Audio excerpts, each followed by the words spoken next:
Hello everyone, my name is Vishnu Das and I'm honored to present one of the most influential leaders in history, Mahatma Gandhi. In this presentation, I will explore how Gandhi represents the core of seven leadership, a concept we have studied at this course. I will also connect his leadership to key theories like emotional intelligence, influence without authority, and community leadership. Along the way, I will reflect on of my leadership journey and how Gandhi example inspired the way I lead today. So, servant leadership, introduced by Robert Greenleaf, is based on a simple idea. A true leader serves first. Their focus is the growth and well-being of others, not power or control. Gandhi lived his completely. He was homemade clothes, lived simply, held no office, and yet led millions to Indians' independence. His tools, is truth, non-violence, and service. From our course, Gandhi reflects the emotional intelligence. He stayed a peaceful and composed in conflict, showing the empathy and self-control. The second one is referred power. He influenced people through respect and moral integrity, not fear or authority. Third one is community leadership. He mobilized diverse groups through forming and shared purpose without needing a title. Gandhi didn't just teach leadership, he practiced it every day through humble actions. While Gandhi was not a CEO or corporate strategist, he inconsistently used tools we studied in strategic leadership. Let's break down this. The framing and visionary. The framed freedom not a revolution but as a spiritual and moral duty. The second one is empower strategy. Encourage to pin healthy clothes by quote British goods. Mobilization without resources inspired mass movements like the Salt March without money, position, or formal power. The last one is influence and trust, connected with people emotionally and spiritually, not politically. These reflect that our course calls adaptive leadership, where influence, clarity, and moral authority matter more than formal structure or resources. Gandhi leadership was visionary, inclusive, and deeply strategic, even though he never used business terminology. That's the power of unconventional leadership. On the personal note, I realized through his course that my own leadership style is most aligned with several leadership. I try to lead by listing activity, supporting my team's growth, building trust and collaboration. The listening activity is the important point of this. Like Gandhi, I believe leadership is about service, not status. I focus on empathy, communication, and shared success. But this course also helped me to reflect on these areas so I need to improve, especially in setting clear direction and making tough decisions under pressure. Gandhi teaches us that leadership is not just a kindness, it's also about courage, resilience, and standing by our own principle.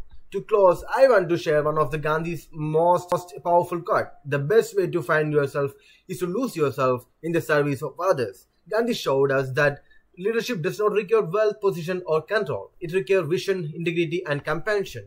Well, thank you for watching my listening. The early life and foundation of Nelson Mandela. Nelson Mandela was born in 1918 into the Madiba clan in the Eastern Cape. From a very young age, he was inspired by the stories of his ancestors, resistance, and dreamed of contributing to his people's freedom. After his father's death, Mandela became a ward of the Tembu region, where he learned about leadership, justice, and the importance of serving others, as his father himself served the king. His education at institutions like Fort Hare and his exposure to diverse communities helped shape his vision for equality and justice, laying the foundation of his future as a leader himself. Rising through activism, Nelson Mandela has been known to join protests and has been imprisoned for several times because of it. Mandela's leadership journey accelerated when he joined the African National Congress in 1944 and co founded the ANC Youth League. He quickly became a prominent figure, leading the Defiance Campaign in 1952 and organizing resistance against unjust apartheid laws. Alongside Oliver Tambo, Mandela opened a law firm to support those oppressed by the system. demonstrating his commitment to justice and empowering others to join the struggle for freedom. He even tried to learn to use the armed guns, but then he eventually got prison for it due to being charged for leaving the country without permission. Nelson Mandela showed courageous leadership in the face of adversity. Nelson Mandela's leadership was tested through adversity. For the last time, he was imprisoned for 27 years for his activism against apartheid. Despite harsh conditions, he remained resolute, mobilizing fellow prisoners and refusing to abandon the fight for equality. Even behind bars, Mandela demonstrated remarkable endurance, patience, and moral clarity, qualities that inspired both his followers and the world, being the leader that he is. His willingness to negotiate with his adversaries while still incarcerated showed his strategic vision and commitment to reconciliation. And like what he said, if you want to make peace with your enemy, you have to work with your enemy. Then your enemy becomes your partner. If there is a cycle in Nelson Mandela's life, it is being imprisoned and released for several times. That's why when he said, "Do not judge me by my success, judge me by how many times I fell down and got back up again," I saw the leader in him. Upon his release in 1990, the last time he was imprisoned, Mandela led negotiations to end apartheid and was elected South Africa's first black president in 1994. As a statesman, he prioritized unity and forgiveness, choosing reconciliation over retaliation. He was humble and he remained humble after everything that he's been through. As a true leader himself, Mandela was able to sacrifice his personal life for the freedom of his people.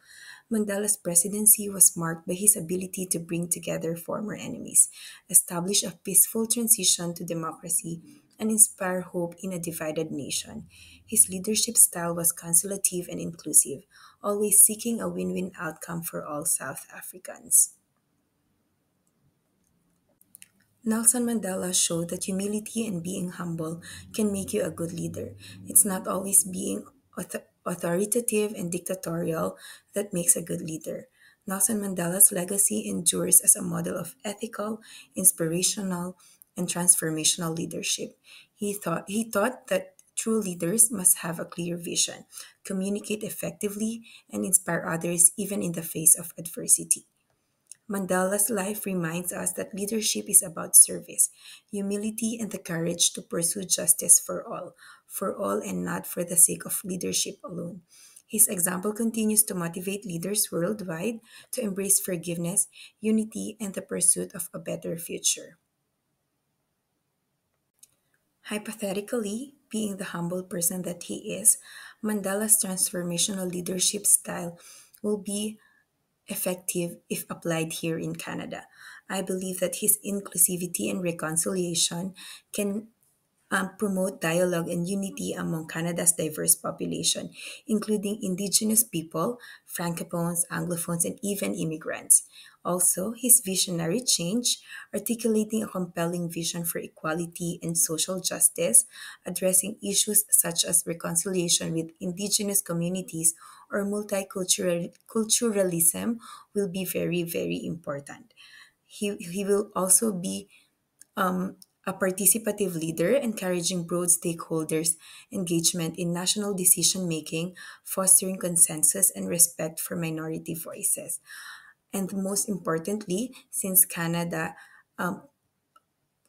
place a huge importance on ethics and on social ethical commitment, moral authority, leading with integrity and ethical vision, which would resonate in Canada's political culture that values transparency and fairness, is one that Nelson Mandela has.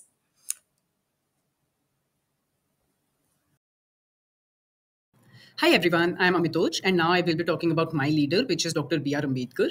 First of all, I will be giving a small overview about Dr. B.R. Ambedkar, who exactly he is. He was born in 1891 in a Dalit family, and during his childhood time period, he faced a lot of discrimination based on casteism, but still he was very excellent in the academics and earned his doctorates in the economics and the legal field and become an Indian jurist and economist. But later on, he transformed his journey or this path towards the social reforms, and he became the political leader as well, who chaired the Constituent Assembly to make the Constitution of India.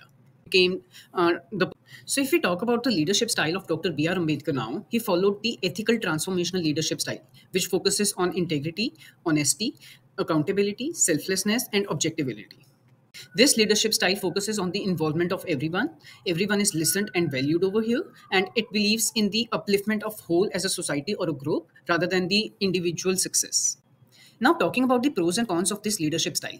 Firstly, it increases the responsibility and reputation of the person or the company. Secondly, it increases or enhances the positive organizational culture. Third, this leadership style is always open to new changes and innovation. And lastly, it increases the loyalty and trust amongst the employees and other people as well. Now, talking about the cons of this transformational leadership style, though there are limited, but there are some. Firstly, that always a constant workout is required in a field, and always new things need to be changed, and new things needs to be keep coming. Also, this is not effective in all the setups as well, and there might be a burnout for the continuous drive for the improvement amongst the employees as well. Now, let's talk about the personality traits which a leader or a person can learn from Dr. B.R. Ambedkar. So, the first personality trait which I loved the most was he was a very visionary person. He had a long term image or the vision, and which was to eradicate all the caste system and untouchability from the society and promote the equality, liberty, and justice for everyone. So, I believe that all the leaders should have a proper good term vision, and they should know how things should have been done. Others is selfless and compassionate. As Dr. B.R. Ambedkar gave his whole life for the upliftment of the oppressed ones and always put the interest of others before him, similarly, all the leaders in the world should always present themselves at the backseat and always look for others and for the interest of the others rather than their own interest. Now we will be trying to understand the public image of Dr. B.R. Ambedkar, whether he was considered as a good person or bad, according to the opinion of various society and public. So for the marginalized groups, Dr. B.R. Ambedkar was always considered as the champion for them because he was the main person who uplifted his voice for the basic social rights and for their basic self-respect and dignity in the society for the marginalized groups. On the other hand, according to various international scholars as well, Dr. B.R. Ambedkar was considered as a visionary democratic person and a social scientist. And because he was the first person to always stand for bringing social justice and social reforms in the society and should always raise his voice for the upliftment of the rights of basic people and for the basic rights in the society. Apart from that, he is the main reason why India is India right now because he was the main framer of the constitution, and that is the main reason why India is now a secular, democratic, and an inclusive nation where every religion is living. So, this makes us feel and understand that a leader should always be working according to various norms and various social ethics as well, because he should be working for not only himself but on whole as a society, and should always learn and consider about his employees and workers and should always focus on them rather than his own materialistic things. Now, if we talk about the impact of this transformational theory or the leadership style, what B.R. Ambedkar was able to make various impacts in the Indian society at that time, that main impact was the caste abolition. Also, he was able to draft the constitution according to his own choice, where equality is given to everyone now. And also, there was various reforms being made in the society and various things, and the thinking process was made in the society, which was different rather than the caste system. And now it was on the humanism or more on the humanism, and that was the impact of the transformation. Also, this understands that the transformation which we bring in the small businesses or in the leadership skills or various in the society, it should have a positive impact rather than have a negative impact. A person should have a clear identity and a clear image and clear thinking process that he have to bring this positive impact, and also he just not have to do the there should be a democracy and not dictatorship thing, be it in any workplace. He should have always ask about his co-workers and employees and should take their opinion and bring a positive impact to the whole society and the business. So in last, if we consider if Dr. B.R. Ambedkar was born in Canada, whether would he have been a great leader like in India or not? So I basically believe that Dr. B.R. Ambedkar have the ideology and the thinking process of transforming things. though that was basically because of these situations which he was born in. But I believe if he would have born in the Canada as well, he would have become a great leader, and not only a leader which have transformed the country, but a leader which have transformed the whole society and whole nation in the worldwide. So because the main thinking process behind this is, though in back in India in 1900s there was discrimination based on casteism, but same during that time in Canada there was discrimination, though not only casteism, but there was various discriminations in the society that was on the indigenous races, and that was for the labor rights and other basic rights. So Dr. B.R. Ambedkar would have fought for those basic rights and for the upliftment of the society and for the basic human rights. So I believe that Dr. B.R. Ambedkar would have been a great leader if he would have born in Canada as well.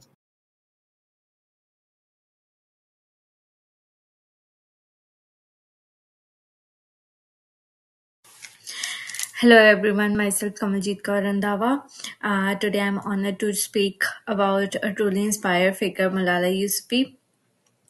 She is a global icon for education, for women rights, and she is also a good example of courage.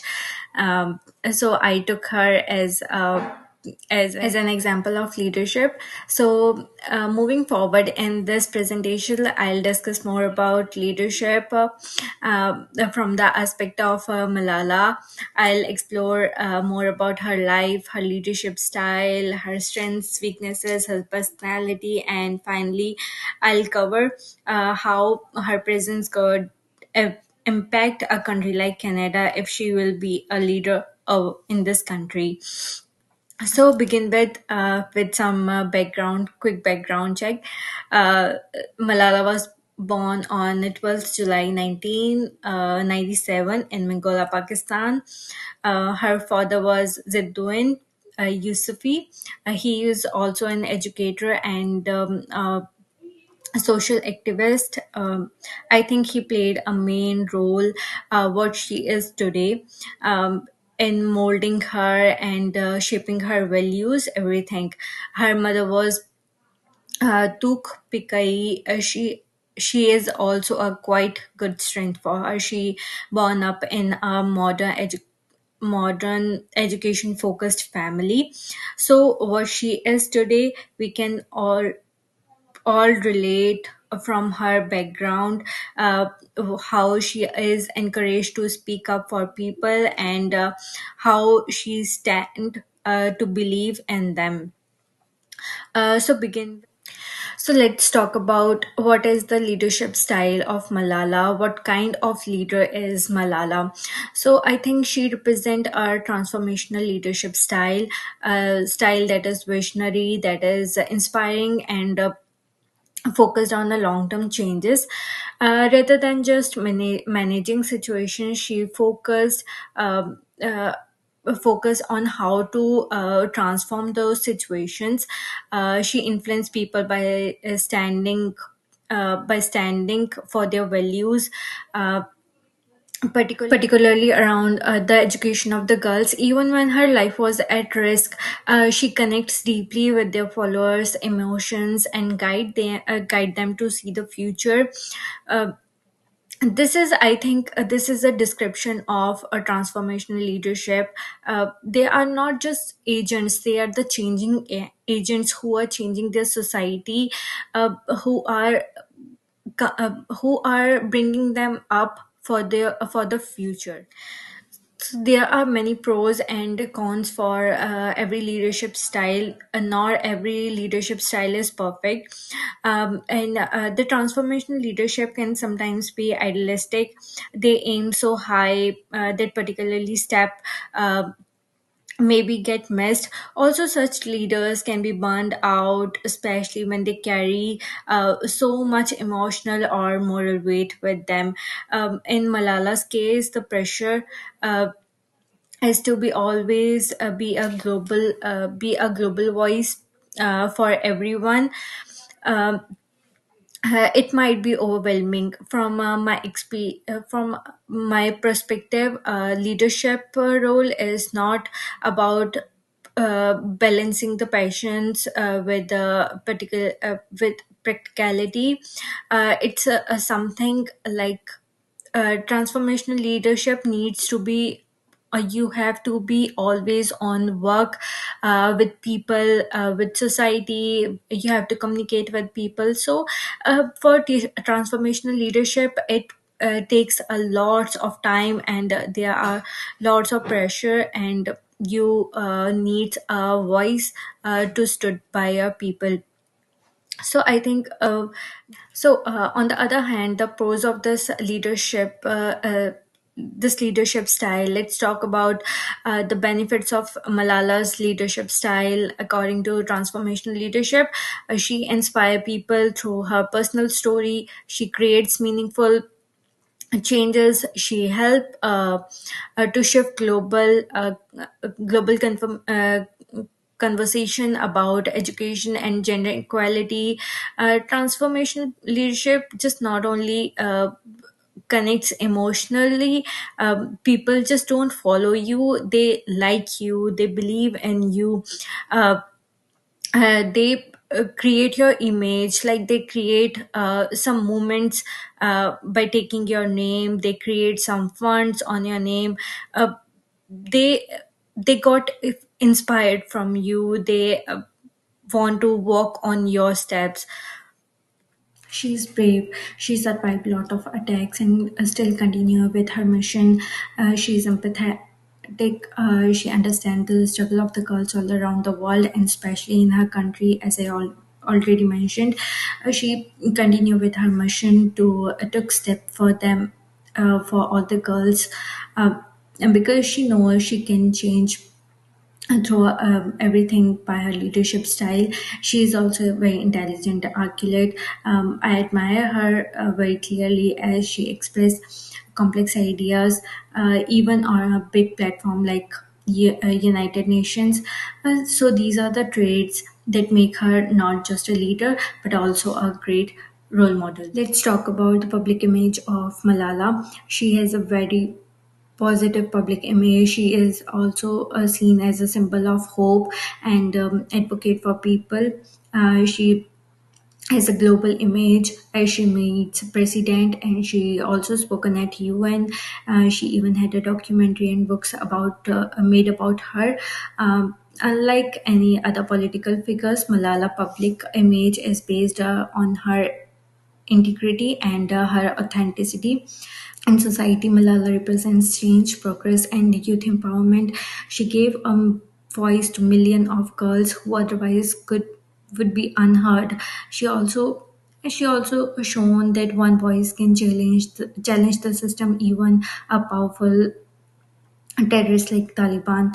Uh, it shows a great impact on a younger generation that they now believe that age, gender, or background is not a barrier to any leadership. You have to be you're not afraid of anyone. You have to stood up. You have to take stand for people, for the society, for yourself firstly. Now, what if Malala was in Canada? Now, imagine if Malala Yousafzai was based in Canada. Her presence would be strength as a global voice for education, diversity, and human rights. I believe she would influence education policies, perhaps focused on indigenous education gaps, and she'll empower newcomers and refugee communities. Sometimes I see often in Canadian cities. Her approach to inclusion and gender equality would perfectly incline with Canadian values. From my point of view, as someone living in Canada, I feel she would motivate young immigrants to get involved in public service, social works, community development. She would also encourage collaboration across cultures. Sometimes Canada prides itself. So overall, Malala Yousafzai is more than a leader. She transforms a society. Her life, her values, her leadership style, and her global impact teaches us lots of important lessons that courage and conviction can shape the world, no matter what's the age, what's the gender, or what's the background. You have to faith in yourself, and you have uh, faith in your people who can stand with you, whom you are stand by. Uh, So, in the end, leadership is not about holding a power or authority. It's all about using your voice. You stand up for what is right, even in the face of a fear or a danger. Thank you so much. Let's all strive to live with the same heart and the purpose that Malala does. Thank you. French and Raven's five bases of power says a leader must possesses at least one of position, expertise, referent, reward, or coercive power. Musk has all. He's a leader. But what kind of a leader? He's a visionary and disruptor. His powerful vision often denies norms, laws, and tradition. From sustainable energy to Mars colony. Musk's dreams are paramount and extraordinary. His innovation and bold ambition inspire followers. He's a transformational leader. He's very analytical, persistent, and he denies and rejects all failures and demands the same high standards from his employees. Musk works over 100 hours a week, so his employees must work over 100 hours a week. He micromanages and monitors every details. He's an autocratic leader. Musk often changes his leadership style according to the situations. This is a trait of situational leadership. He's also a transactional leader. Give me this, give you that. That's his style. Rewards follow excellent results, but failure leads to termination. If you do well, get promoted, but if you fail, you are fired. Musk fired 80% of Twitter staff within 1 week after takeover because Musk thought they were very useless. His leadership style is transformational, transactional, autocratic, and situational. His strategy is destroy the existing system and rebuild new systems which he likes, he prefers. His dreams result in breakthrough innovations and also creates a lot of chaos. So, where does his leadership style come from? From his personality traits. He's a very complex person. He's ambitious, he's visionary, he's egomaniac, he's very risk taker, and he's a social introvert. He prefers and enjoys very eccentric, polarized personas. He is a very bad communicator, too direct, controversial, and he enjoys the social reactions. Before entering politics, he was a very genius and successful entrepreneur. After aligning with Trump, another disruptor, Musk's image changed. Over 10,000 federal employees were fired and 85,000 jobs were lost. Because of that, his popularity declined to the bottom. So does Tesla's. Certainly, Musk's intensity lead results, but also fear, burning out, and high turnover among employees. When pressure comes without support and empathy, even top talent can be burned out. Our future leaders like us can learn a lot from Musk. A clear vision leads innovation, but empathy is essential to lead an effective and productive team. Authentic communication builds trust, but tone matters. Leadership theories help us reflect and grow as a leader. So, would Musk be a leader if born in Canada? My answer is yes, he will be a business leader, but no, he will not be a political leader. Because he needs someone like Trump, another disruptor, to be a political leader. What do you think?